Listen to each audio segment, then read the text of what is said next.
Grandma's funeral was held on a gray morning, the kind where the sky feels heavy and low, as if it knows something the people below do not.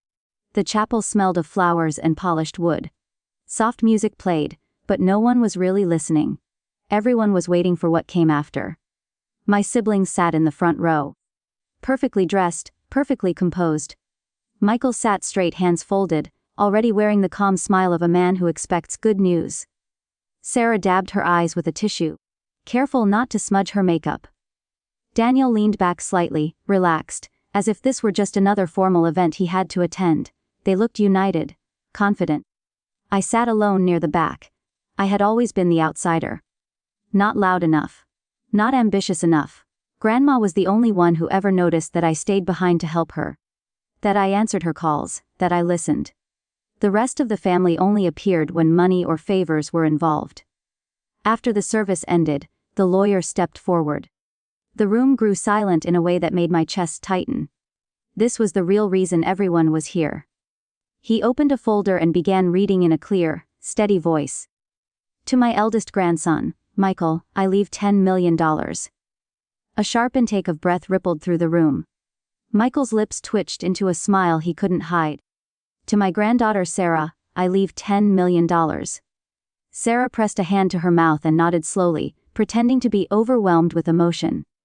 To my grandson, Daniel, I leave $10 million.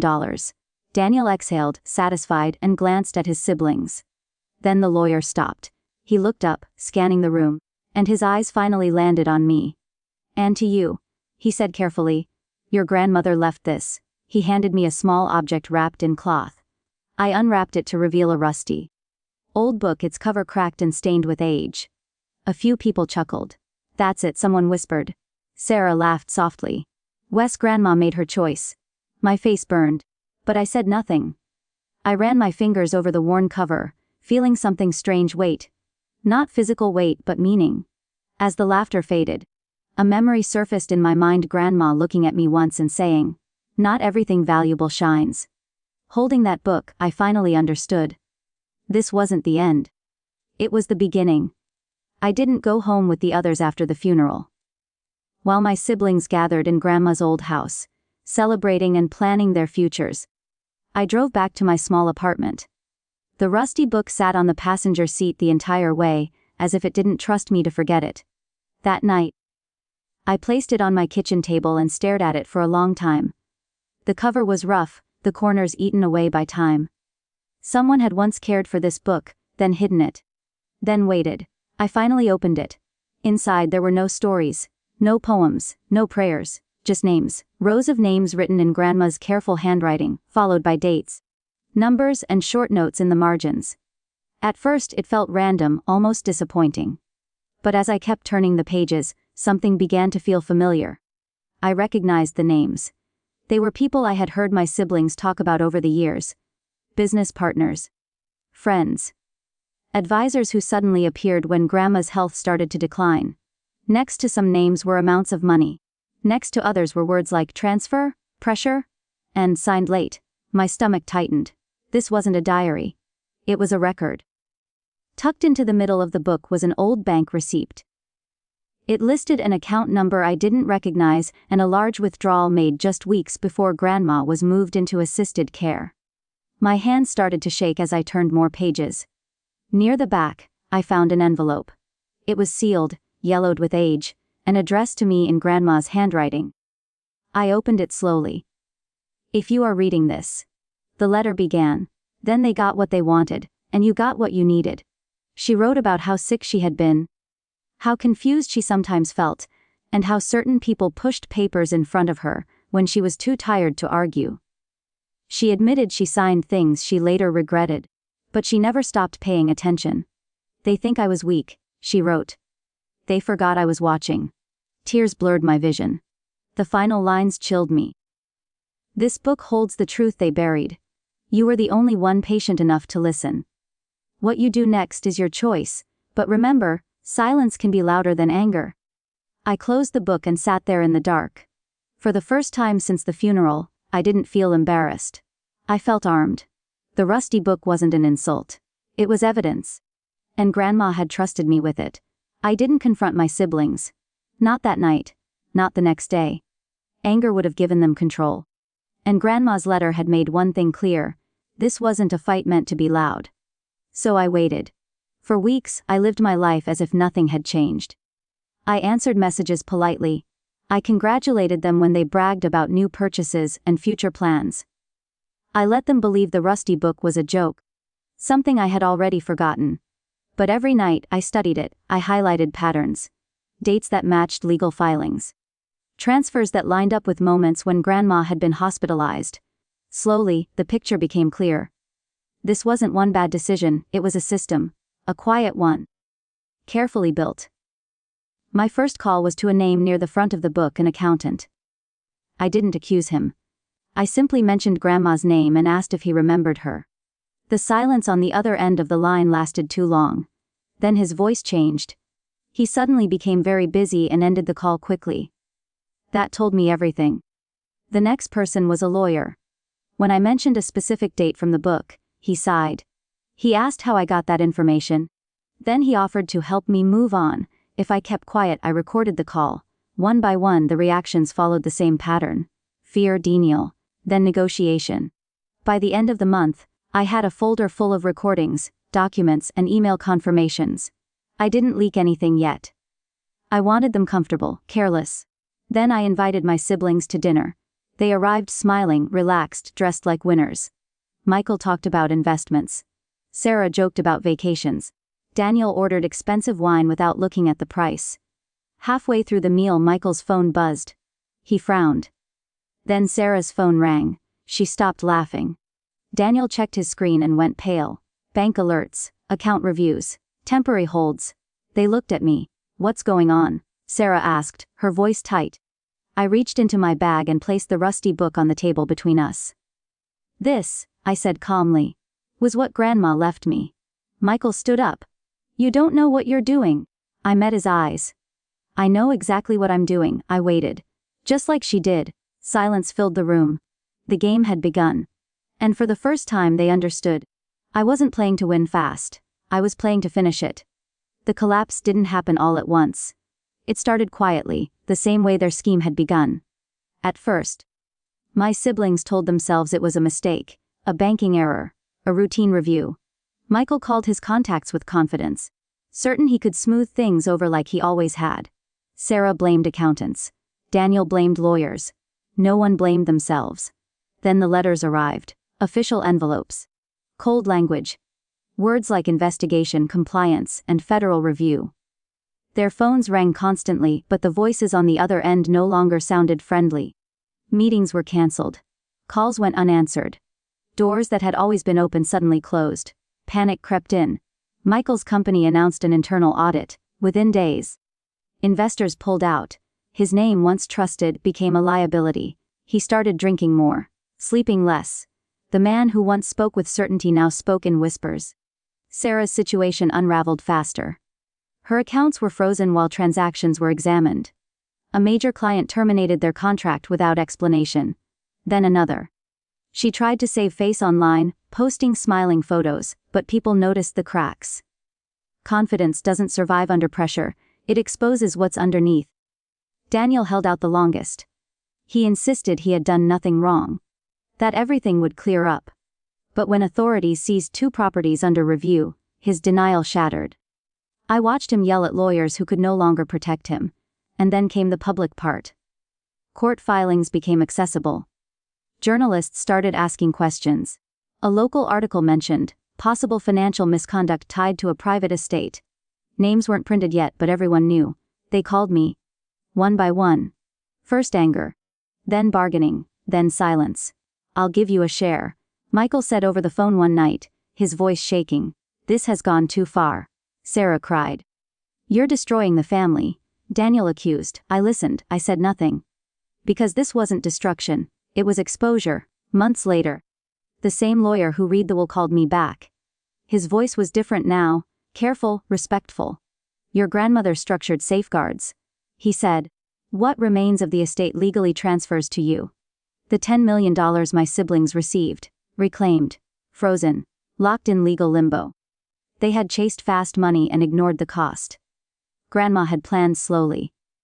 Patiently, the rusty book had done exactly what it was meant to do. It didn't shout. It didn't accuse. It simply waited until the truth caught up. I visited Grandma's grave on a quiet afternoon, long after the noise had faded. The headlines were gone. The phone calls had stopped. Even my siblings had gone silent, each trapped in their own consequences. The world had moved on, but I hadn't. The cemetery was calm. Birds rested on the trees, and the air felt lighter than it had in months. I stood there for a long time, hands in my pockets, thinking about how strange it was that the loudest justice often arrives without sound. I brought the rusty book with me. I knelt down and placed it gently beside her headstone. The metal letters of her name caught the sunlight, steady and unchanging. For the first time since the funeral, I smiled, not out of victory, but understanding. Grandma never wanted revenge driven by anger. She hated shouting. She hated drama. What she believed in was balance. 'Cause in effect, time, she had seen everything. How they visited less. How their concern grew only when money was discussed. How signatures were rushed. How kindness was used as leverage, and instead of fighting them. She prepared. She chose patience. I remembered sitting with her in the evenings, listening while she told stories that never seemed important at the time. I now realized those moments were tests. She was watching who stayed when nothing was being offered.